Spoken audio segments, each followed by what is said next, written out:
নমস্কার বন্ধুরা, মিঠু হেসেলে আর পটলের একটা সুন্দর রেসিপি দেখাবো। এটা আমি গন্ধরাজ লেবুর পাতা দিয়ে এই পটলটা রেডি করলাম। আপনারা তাহলে দেখুন আমার এই রান্নাটা কেমন ভালো লাগে নাকি। যদি ভালো লাগে তাহলে অবশ্যই লাইক, শেয়ার এবং কমেন্টস করে আর সাবস্ক্রাইব করে আমার পাশে থাকবেন। প্রথমে কড়াইতে তেল দিয়ে দিচ্ছি। কিছুটা পটল কেটে নিয়েছি, পটলগুলো তেলের মধ্যে ভেজে নেব।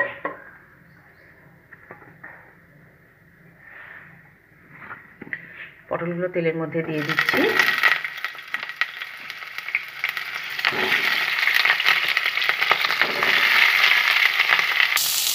পটল ভাজার সময় পটলের মধ্যে পরিমাণ মতো হলুদ দিয়ে দিলাম, এছাড়া নুন দিয়ে দিলাম। আমি এখানে 1 চামচে 4 ভাগের 1 ভাগ হলুদ দিলাম আর নুনও অল্প করেই দিয়ে দিলাম।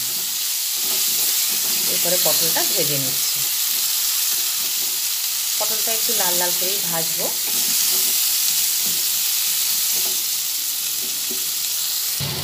পটলগুলো মোটামুটি লাল লাল করে ভেজে নিলাম। এরপরে এগুলো এক করে একটা পাত্রে তুলে নিচ্ছি। এরপরে এই কড়াইয়ের মধ্যে আবার তেল দিয়ে ফোড়ন দিয়ে বাদবাকি অংশটা করব। পটলগুলো ভেজে তুলে ফেললাম।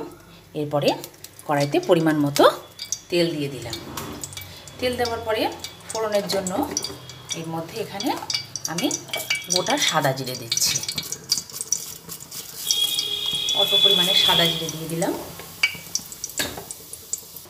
সাদা জিরে দিয়ে সাদা জিরেটা তেলের মধ্যে অল্প করে ভেজে নিচ্ছি।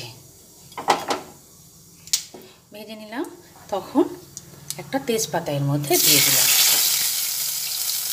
তেজপাতা আর সাদা জিরে ভাজা হচ্ছে, সেই সময়ের মধ্যে গ্যাসের ফ্লেমটা একদম কমিয়ে দিয়ে অল্প পরিমাণে জিরের গুঁড়ো দিলাম।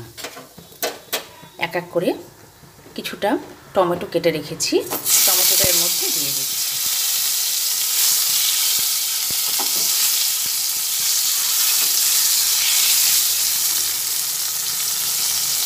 এরপরে পরিমাণ মতো আদা দেব। আদাও এর মধ্যে দিয়ে দিলাম। একই সঙ্গে সব ভেজে নিচ্ছি।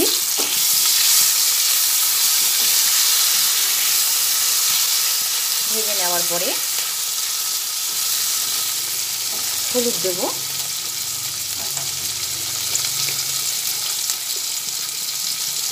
তো হলুদ দিয়ে দিলাম। হলুদ দেওয়ার পরে আবার একসঙ্গে সব তেলের মধ্যে ভেজে নিচ্ছি। ভেজে নিতে নিতেই এর মধ্যে প্রথমে আমি অল্প করে একটু জল দেব।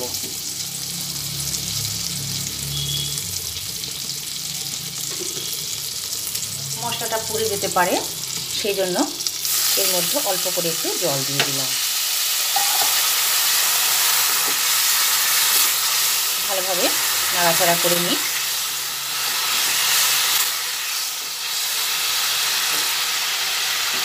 এরপরে যেগুলো পটলগুলো ভেজে রেখেছিলাম সেই পটলগুলো এর মধ্যে ঢেলে দিলাম।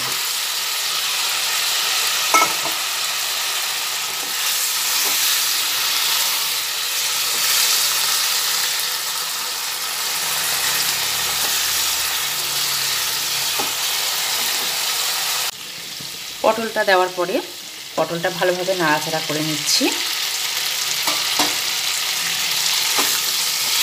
এর মধ্যে এখন আর আমি নুন দিলাম না, যেহেতু শুধু পটল দিয়ে এই রান্নাটা রেডি হচ্ছে।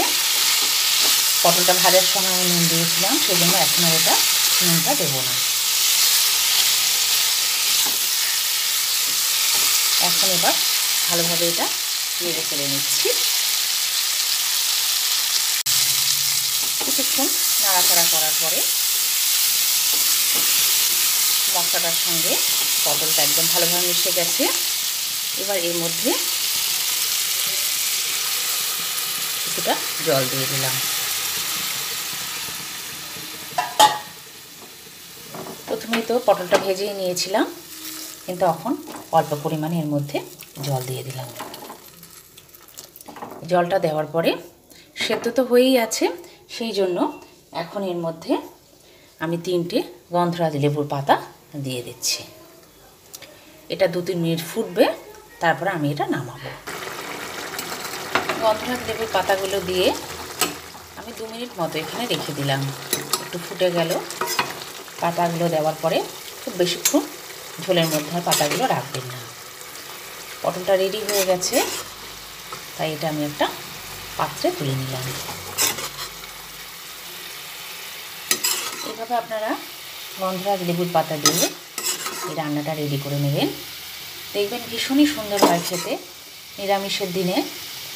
আর বিশেষ করে গরম তো পড়েই গেছে, এখন এই নানান রকমভাবে রান্না করে নিতে হবে, তবেই আমরা খেতে পারবো। একটা পাত্রে তুলে নিলাম। আমার এই রান্নাটা যদি ভালো লাগে অবশ্যই আপনারা আমাকে কমেন্টস করে জানিয়ে পাশে থাকবেন।